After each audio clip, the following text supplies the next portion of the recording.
యోసేపును సొంత సహోదరులే అమ్మివేశారు. కానీ దేవుడు అతనికి తోడై ఉండి అతని యజమానునికి అతనిపై కటాక్షము కలగజేశాడు. యోసేపునకు దేవుడు తోడయ్యుండుట అతడు చూచినప్పుడు తన ఇంటి వారందరి మీద, తనకు కలిగిన సమస్తము మీద అతనిని అధికారిగా నియమించాడు. యోసేపు అంతకంతకు అభివృద్ధి చెందుతున్న సమయంలో తన యజమానుని భార్య ద్వారానే అతనికి శోధన ఎదురైంది. ఆమె అతని మీద కన్ను వేసి తనతో పాపము చేయమని అతనిని వేధిస్తూ వచ్చింది.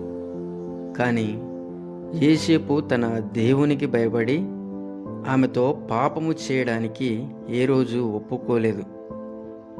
ఒకనాడు యోసేపు ఒంటరిగా ఉన్నప్పుడు ఆమె అతని వస్త్రమును పట్టుకొని తనతో పాపము చేయమని అతనిని బలవంతము చేసింది.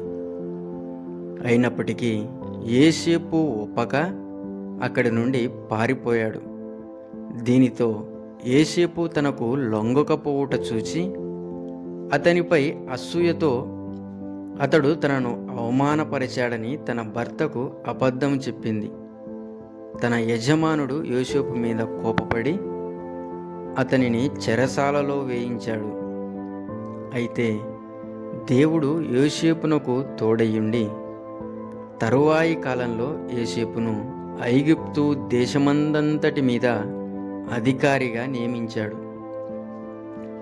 జీవితంలో పరీక్షలలో విజయం సాధించినప్పుడు ఏ విధంగా ఉన్నత స్థానాలకు వెళతామో అదేవిధంగా భక్తి జీవితంలో శోధనలను జయించినప్పుడే ఉన్నత స్థాయికి వెళ్ళగలం.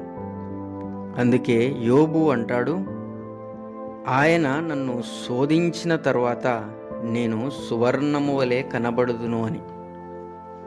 పౌలు అంటాడు, నానా విధములైన శోధనల చేత ప్రస్తుతము కొంచెంకాలం మనకు దుఃఖము కలుగుచున్నది. అయితే నశించిపోయే సువర్ణమే అగ్ని పరీక్ష వలన శుద్ధపరచబడుచున్నది కదా. దానికంటే అమూల్యమైన మన విశ్వాసము ఈ శోధనల చేత పరీక్షకు నిలవబడినప్పుడు, యేసుక్రీస్తు ప్రత్యక్షమైనప్పుడు మనకు మెప్పు ఘనత కలుగుటకు కారణమగును అని. ఆయన పరీక్షిస్తాడు కానీ పాడు చేయువాడు కాదు.